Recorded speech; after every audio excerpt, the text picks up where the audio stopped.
haddii faqri iyo gaajo iyo amni darro iyo dhibi ku soo marto inaad sabirtaa loo baahan yahay ilaa aad ka gaadhaysa nicma alcabdu innahu awaab haddii magac iyo maamuus iyo xoolo iyo sulto iyo waxaana ku soo maraan iyana imtixaan kale un inaad shukri noqdo abaalkeed marisaa baa lagaa rabaa ilaa aad ka gaadhaysa mansilada ah nicma alcabdu innahu awaab idan waxaan leenahay dunidu aynu ku nool lahay waa imtixaan gebigeedba nabluukum bishari waalkhayr bay taagantay ambiyaduna waa dadka ugu badan ee imtixaanka la geliyey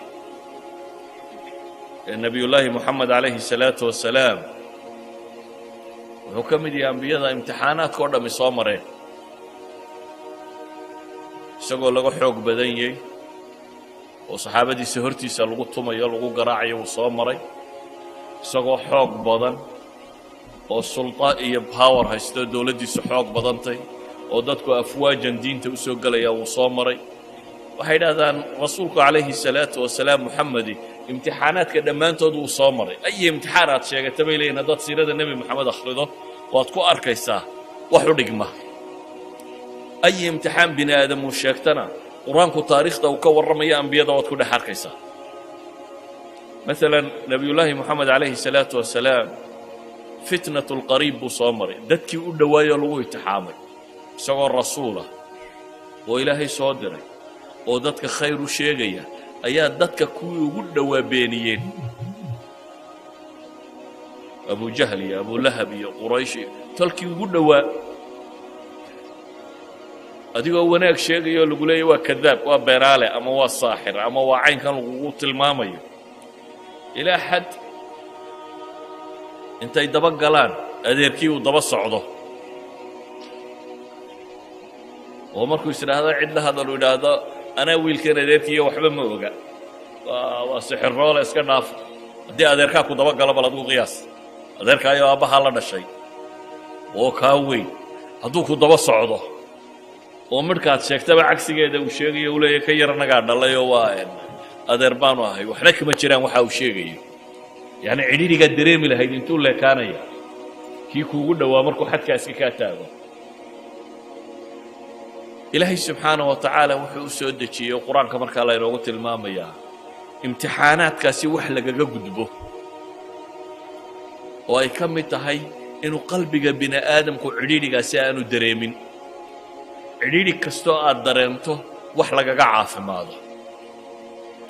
alaslu qur-aanku wuxuu tilmaamaya alaa bidikri اllaahi tadma'inu اlquluub ilaahay xuskiisa in qalbigu ku dego nusuus badan oo qur'aan iyo xadiidiba way soo arooreen markaa masaa'il badan oo noocaasiya ka warramaya bitafsiil salliga nebiga ka mida kuwa laakiin waxaan u dan leenna inaan maanta ka hadallo التصبيح فقط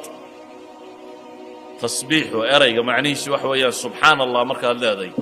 ilaahay baad xumo ka hufaysaa bay odhan jireen culammada soomaaliya ama si kale haddaynu u tilmaamno waa tanziihu rabbi can الnaqaa'is waa ilaahay subxaanaه wa tacaala aad ka nasahayso ka fogaynayso ceeb oo dhan ilaahay uma cuntanta baad leedahay waxa naqsiya oo dhamme ilaahay uma cuntamo ilaahay kamaalaadkuunbaa u cuntama alxamdu lilaahi baa markaa ah ilaahay oad kamaalka u sugayso ilaahay wuxuu qur-aanka ku leeyahy markaa walaqad naclamu annaka yadiiqu sadruka bima yaquuluun markii ilaahay ka soo warramay istihzaa ay qur-aanka ku sameeyeen ilaahay kitaabkiisa ku sameeyeen rabbi gaalnimaday ka gaaloobeen waxay xumo sheegayaan ilaahay abuurto waxa ay ka sheegayaan nebigiisii ay waxaa ka sheegayaan dadka waxaan ka sheegayo qariibkii iyo dadkii ugu dhowaaya ayaa ilaahay wuxuu leeyay fii suurati alxujaraat walaqad naclamu annaka yadiiqu sadruk waa ognay baa ilaahay yidhi in laabtaadu cidhiidhiyoomayso waxay kugula hadlayaan iyo waxay alle ka sheegayaan ee adiga waxa la rabo fastac bima tu'mar waacrid cala almushrikiina ina kafaynaaka almustahzi'iin aladiina ilaahay wuxuu soo sifeeyey waxa ay samaynayaan dabeetana waxaa la yidhi walaqad naclamu annaka yadiiqu sadruk waa ognay in laabtaadu cidhiidhiyoomayso ee fasabbix bixamdi rabbik wa kun min asaajidiin fasabbix tasbiixso ilaahay xumo ka huf multabisan bixamdi rabbik adigoo ku maraya amase ku dheehaya alle ammaantiisa wakun min asaajidiin inta sujuudaysa ilaahay fooda dhulka u dhagaysana ka mid noqo culammadu waxay yidhaahdaan maxaa diiqu sadri inta laga warramay loo yidhi fasabbix waxay yidhahdaan huwa tiryaaq waa dawaaun yustashfaa bihi waxa lagu caafimaadaya waxa way markii xanuunka loo sheegay ee dhibta haysata ayaa ilaahay yidhi sidaa yeel sida nebiga la yidhi yeel bay culammadu leeyihiin waa sida laabtu ku caafimaado walidaalika baa qur-aanka meelo badan waxaa ku soo arooray qad naclamu inahu layaxzunuka aladii yaquuluun ama falacallaka taarikun bacdu maa yuuxaa ilayka wadaa'iqun bihi sadruka an yaquuluu lowlaa unzila calayhi kanz aw jaa'a macahu malak falacallaka baaqicu nafsaka calaa aathaarihim in lam yuuminuu bihada alxadiidi asafa aayaad badan baa soo arooray oo nebiga calayhi salaatu wasalaam dadaalka uu diinta u hayay iyo dhibta lagala hor yimi iyo cidhiidhiga uu dareemayo wada tilmaamaya idan waxay culammadu leeyihiin cidhiidhigaa waxa lagaga baxaa laabta qofku ay saafi noqotaa qalbigiisa ay طimi'naanku galaa raaxatu lbaali wanafsi uu ku helaa waa masaa'ilkan ilaahay u tilmaamay subxaana allahi wabixamdihi subxaana allahi alcadiim ama tasbiix ilaahay oo aad u tasbiixsato iyo adigoo inta sujuudsan ama inta tukanaysa ku biira qur-aanka markaa meel kasta ama meelaha ugu badan ee nebiga la farayo in dhibaatooyinkaasi la kulmayaan waxa la farayay ama salaad iyo tasbiix nebiguna calayhi salaatu wasalaam waa ka xadiidka saxaabadu ay warinayaan uu ku tilmaamayo idaa xasabahu amrun baadara ila asalaa haddii uu arrin dhib geliyo haddii warwar uu ku dhaco haddii uu wax mashaakila la kulmo baadara ila asalaa baa la yidhi nebigu calayhi salaatu wasalaam salaadduu u degdegi jiray sidaa ogeed baa ilaahay qur-aanka wuxuu ku tilmaamaya qur-aan tiro badan oo sabr iyo tasbiix sheegaya fasbir calaa maa yaquuluun wasabbix bixamdi rabbika qabla طuluuci shamsi waqabla guruubiha wamin alleyli fasabbix waadbaara sujuud fii suurati qaaf fii suurati gaafir ilahay wuxuu leeyahy fasbir ina wacd allahi xaqu wastakfir lidanbik wasabbix bixamdi rabbika bilcashiyi walibkaar fii suurati tuur ilahay wuxuu leeyahy wasbir lixukmi rabbik fainaka biacyunina wasabbix bixamdi rabbika xiina taquumu wamin alleyli fasabbix waidbaara الsujuud waidbaara الnujuum fii suurati اlinsaan fasbir lixukmi rabbik ولا تطع منهم آثما أو كفورا واذكر اسم ربك بكرة وأصيلا ومن الليل فاسجد له وسبحه ليلا طويلا صور كاين سوى آخرنا يوردن الله سبحانه وتعالى وحو النبي سي محمد ها عليه الصلاة والسلام وطل ماميا وحا وكلا كل ما يدد كاسي إنا يهين وحا عديدي قلينيا waxay ku hadlayaan wax xun inuu yahay